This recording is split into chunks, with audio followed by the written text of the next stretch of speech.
ఆనందంతో ఈ ఫంక్షన్కి రాలేదు. నా తల్లిదండ్రుల మీద ప్రమాణం చేసి చెప్తున్నాను, ఎవరి మెప్పు కోసం కాదు, ఎవరికి సంతోషపెట్టడానికి కాదు, మనసు ఆవేదనతో ఒప్పుకొని ఈ ఫంక్షన్కి వచ్చాను. నేను రాను అని చెప్పాను. మా గురువుగారి అన్నయ్య ఆయన విగ్రహం ఆవిష్కరణ అంటే అది నేను నా తండ్రికి ఎట్లా అనేది నాకు అర్థం కావడం లేదు. అది మనసును చంపుకొని అమ్మా నాన్న పోతే విగ్రహం పెడతాం ఓకే, కానీ అక్షరాభ్యాసం చేసినటువంటి ఒక నటుడికి తండ్రి ఆ గురువుగారికి ఆవిష్కరణ విషయమై నేను ఈరోజు రావడం అనేది చాలా మనసు కష్టం. మా కుటుంబం నెత్తిన పాలు పోసింది ఈ పాలకొల్లు ప్రజలు. మీ నుంచి వచ్చిన ఒక ఆణిముత్యం. ఇటువంటి రోజు వస్తుందని నేను కలలో కూడా ఊహించలేదు. గురువు గారు పార్క్ హయాత్లో వచ్చి నాకేమైనా జరిగితే నా పెద్ద కొడుకు మోహన్ బాబు చూసుకుంటాడు అన్నాడు. ఆ రోజున ఒళ్ళంతా కంపించింది. ఇది మేము పోవాలి మీకంటే ముద్దు గురువు గారు, మా ముందు మీరు పోకూడదని పంచభూతాలుగా చెప్పిన మాటలు ఇది.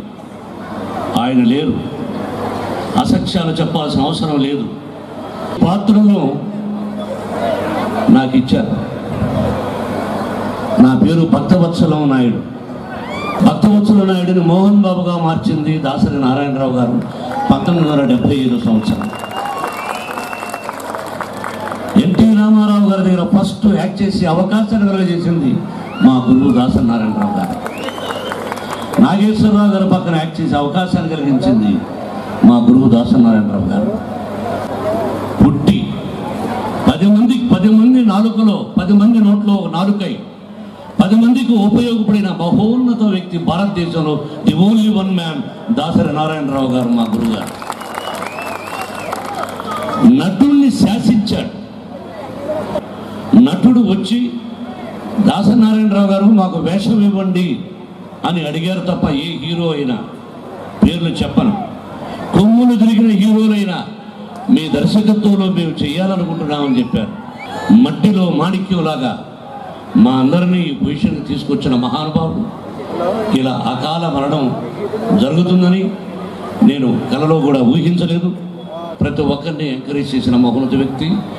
ఆయన ఎక్కడున్నా ఆయన ఆశీస్సులు మా కుటుంబానికి ఉండాలని, అందరికీ ఉండాలని, చరిత్రలో ఈ పాలకులలో నుంచి వచ్చిన ఒక మాణిక్యాన్ని, మీకు కొన్ని విషయాలు తెలియదు కాబట్టి ఆ మాణిక్యాన్ని మర్చిపోవద్దు. ఆ మహానుభావుడి ద్వారా ఇక్కడ నుంచి ఎంతోమంది దర్శకులు వచ్చారు. రవిరాజా, రేలగి నరసింహరావు, కోడి రామకృష్ణ, ఇంకా వేదిక చాలామంది ఉన్నారు ఇక్కడ వేదిక మీద. ఒక ప్రభు, సురేష్, ఎంతోమంది ఆయన ఆశీస్సులతో పైకి వచ్చిన బిడ్డలే.